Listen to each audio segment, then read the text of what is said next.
E é isso aí, pessoal. Chegamos em Gênesis capítulo 9, mas antes a gente ler, é claro, vamos orar. Deus, te agradecemos por mais esse dia de vida, te agradecemos porque é mais uma oportunidade que temos para aprender do Senhor, de ler a Tua Palavra. Pedimos que o Teu Santo Espírito abra os nossos olhos espirituais, o nosso entendimento e que nós possamos aprender e aplicar isso no nosso dia a dia também. Em nome de Jesus, amém. Gênesis capítulo 9, versículo 1. Deus abençoou Noé e seus filhos, dizendo-lhes: Sejam férteis, multipliquem-se e encham a terra. Todos os animais da terra tremerão de medo diante de vocês, os animais selvagens, as aves do céu, as criaturas que se movem rente ao chão e os peixes do mar. Eles estão entregues em suas mãos. Versículo 3. Tudo o que vive e se move servirá de alimento para vocês. Assim como dei a vocês os vegetais, agora dou todas as coisas. Lembra que a gente tinha falado que Deus tinha liberado para o homem e para os animais comerem só vegetais, inclusive dentro da arca?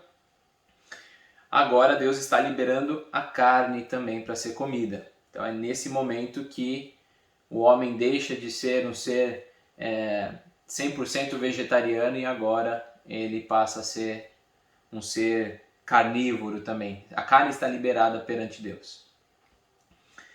Versículo 4. Mas não comam carne com sangue, que é vida. Não sei se já tentou fazer uma picanha ou qualquer outro tipo de carne, colocar lá na grelha, vai aparecer aquele sanguinho, na hora que você corta também tem sangue preso na carne. A gente vai ver lá mais pra frente, em Levítico e Deuteronômio, dando um spoiler também, sobre o que representava esse versículo 4. A gente vai ver que era para o sangue ser derramado no chão, para o ser humano, para as pessoas não beberem sangue, não fazerem molho com sangue, não prepararem as coisas com sangue. Pega o animal, escorre todo o sangue, aquele sangue que está na carne, ok, porque Deus não iria liberar a carne, sendo que seria impossível tirar o sangue dessa carne. Mas o sangue representava e representa a vida na Bíblia. Então não era para ficar consumindo sangue in natura, sangue por ele mesmo. Versículo 5. A todo aquele que derramar sangue, tanto homem como animal, pedirei contas. A cada um pedirei contas da vida do seu próximo. Aqui está falando de crueldade, assassinato. Você matar simplesmente por crueldade. Assassinato, Deus já estava mostrando que não era o caminho, era totalmente proibido, sendo homem ou sendo animal. Se o homem ou o animal assassinasse, Deus iria pedir contas. Versículo 6. Quem derramar sangue do homem, pelo homem, seu sangue será derramado, porque a imagem de Deus foi o homem criado. Versículo 7. Mas vocês sejam férteis e multipliquem-se, espalhem-se pela terra e proliferem nela. Então disse Deus a Noé e seus filhos que estavam com ele: Eu vou estabelecer a minha aliança com vocês e com os seus futuros descendentes, e com todo ser vivo que está com vocês. As aves, os rebanhos domésticos, os animais selvagens, todos os que saíram da arca com vocês, todos os seres vivos da terra. Deus estava prestes a estabelecer uma aliança com todo mundo que tinha saído ali da arca. Versículo 11. Estabeleço uma aliança com vocês. Nunca mais será ceifada nenhuma forma de vida pelas águas de um dilúvio. Nunca mais haverá dilúvio para destruir a terra. Deus, ele é um Deus de alianças. Ele poderia muito bem falar assim: eu não preciso dar satisfação para as minhas criaturas. Estão lá na terra, são pequenos, mas ele faz questão de fazer uma aliança, de dar importância para a criação dele e chamar para perto. É um Deus que chama para perto. Versículo 12. E Deus prosseguiu: Este é o sinal da aliança que estou fazendo entre mim e vocês e com todos os seres vivos que estão com vocês, para todas as gerações futuras. O meu arco que coloquei nas nuvens será o sinal da minha aliança com a terra. Quando eu trouxer nuvens sobre a terra e nelas aparecer o arco-íris, então me lembrarei da minha aliança com vocês e com os seres vivos de todas as espécies. Nunca mais as águas se tornarão um dilúvio para destruir toda forma de vida. Toda vez que o arco-íris estiver nas nuvens, olharei para ele e me lembrarei da aliança eterna entre Deus e todos os seres vivos de todas as espécies que vivem na terra. Mais uma vez, uma atribuição de um sentimento, humano, de uma característica de forma humana a um Deus todo-poderoso. Isso é chamado de antropopatia.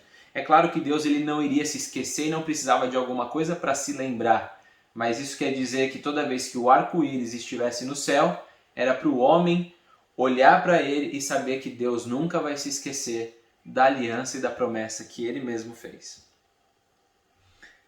Versículo 17, concluindo, disse Deus a Noé, este é o sinal da aliança que estabeleci entre mim e toda forma de vida que há sobre a terra. Então a gente vai ver na versão da Bíblia, na Almeida, Revista Atualizada, que esta expressão arco-íris, ela não é citada, é apenas o arco. Então tem gente que fala assim, você não pode falar arco-íris, tem que ser arco. Bom, nas novas versões, aqui a nova versão internacional, que é essa que a gente acompanha, tem a palavra arco-íris e não tem problema nenhum você chama de arco, arco-íris.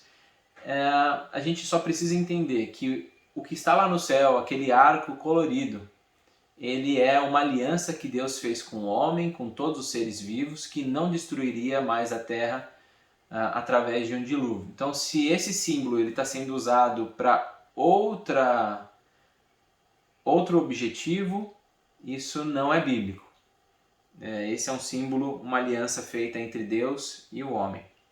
Então, todo cristão deveria ter se apropriado desse símbolo, deveria colocar no seu carro, falando Deus é fiel, Deus é um Deus de promessas, e um arco-íris mostrando e remetendo a Gênesis capítulo 9. Mas não é o que a gente vê hoje, certo? O arco-íris hoje é utilizado para outra coisa.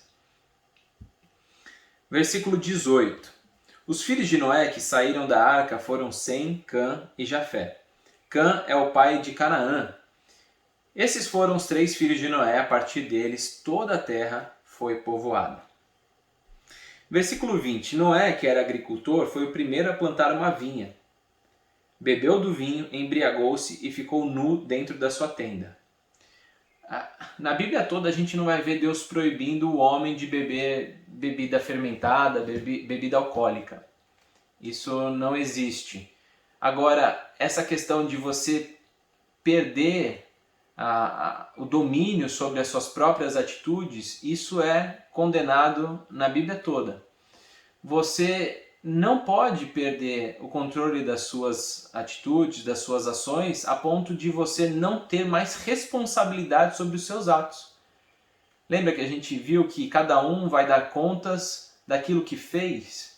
Então, se você vai dar contas daquilo que você fez, mas você não se lembra, é uma forma de você tentar se eximir de uma culpa. Então, essa questão de você estar embriagado e fazer algumas coisas que você não vai se lembrar, que você não tem controle de si próprio, isso é condenável na Bíblia. E essa é uma das belezas da Bíblia. Noé é um herói pra gente, mas ele é um herói que sangra, ele é um herói que tem os seus próprios erros. Versículo 22. Cã, pai de Canaã, viu a nudez do pai e foi contar aos 2 irmãos que estavam do lado de fora. Mas Sem e Jafé pegaram a capa, levantaram-na sobre os ombros e, andando de costas para não verem a nudez do pai, cobriram-no. Então veja, tem muita gente que tenta olhar e tentar interpretar o que é ver a nudez do pai. Por que Cã ele vai ser punido? Por que os irmãos eles não agiram igual Cã? Por que eles andaram de costas? A gente pode enxergar aqui, mesmo sem tentar interpretar o que significa esse negócio de ver a nudez do pai, que era uma coisa sem noção.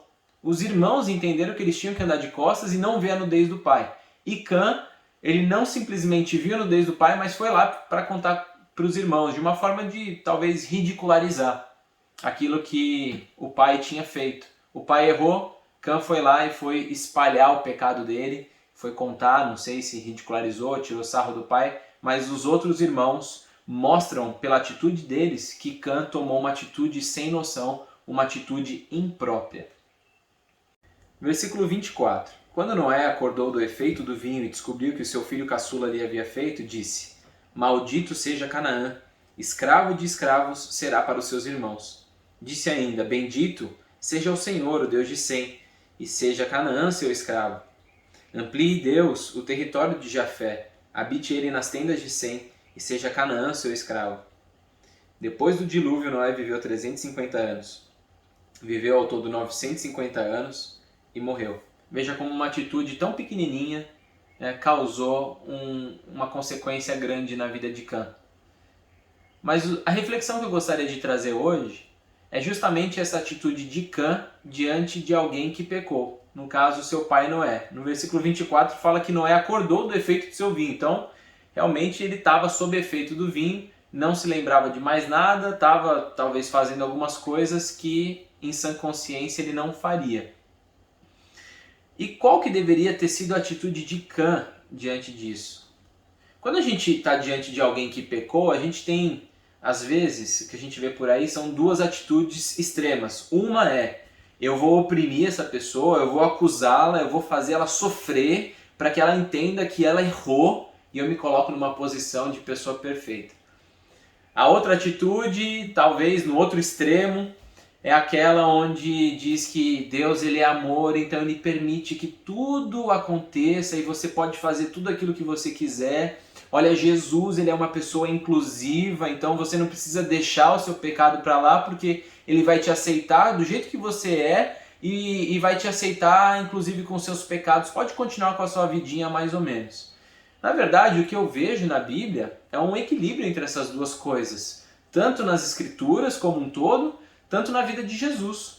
Por exemplo, em Gálatas capítulo 6, versículo 1 vai dizer assim: Irmãos, se alguém for surpreendido em algum pecado, vocês que são espirituais deverão restaurá-lo com mansidão. Cuide-se, porém, cada um para que também não seja tentado. Então eu tenho que olhar para um pecador e, é claro, eu tenho que dizer aquilo que ele precisa ouvir, eu preciso tentar restaurá-lo, eu preciso apontar o pecado, mas eu preciso fazer isso com mansidão, porque eu preciso entender que eu também sou pecador e eu sou sujeito a cair.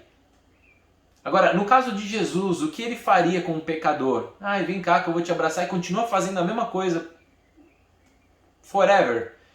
Veja, lembra aquela história da mulher que foi pega em adultério? Levaram para Jesus e queriam apedrejar ela. E aí Jesus, o que a gente tem que fazer com ela? A lei fala para a gente apedrejar. E aí Jesus simplesmente fala para eles, olha, aqueles que não têm pecado, aquele que não tem pecado pode atirar a primeira pedra. Eles foram largando suas pedras e foram embora. E deixaram a mulher ali. Ficou a mulher e Jesus. Jesus chega para a mulher e fala assim, mulher, cadê os teus acusadores? Ela fala assim, olha, todos foram embora. E aí Jesus oferece o seu perdão a ela, mediante arrependimento, é claro. Eu tampouco te condeno. Porém, Jesus não vai falar para ela assim, vai, continua vivendo sua vida devassa porque eu sou inclusivo, eu vou te amar do jeito que você é e tudo aquilo que você faz. Não, ele fala assim, vai e não peques mais. Essa tem que ser a nossa atitude diante de alguém pecador ou que foi pego em pecado. Porque nós também somos pecadores sujeitos a pecado. Nós devemos olhar e agir com compaixão, mas é claro, dizendo sempre aquilo que a pessoa precisa ouvir. E um ajuda o outro. Um dia é o seu irmão que vai pecar. Um dia é você que vai pecar e você vai precisar da misericórdia de Deus e vai precisar da mansidão dos homens sobre a sua vida também. Vamos orar? Deus, te agradecemos porque o Senhor é um Deus misericordioso e nem assim nos deixa como estamos. O Senhor nos restaura, o Senhor nos mostra os nossos caminhos errados para que a gente corrija eles. Que a gente entenda que pequenas atitudes podem gerar grandes consequências e se essas atitudes forem más, consequências ruins. Pedimos que o Senhor tenha misericórdia de nós e nos ajude em nossa caminhada. Em nome de Jesus. Amém. Deus te abençoe e até amanhã, Gênesis capítulo 10.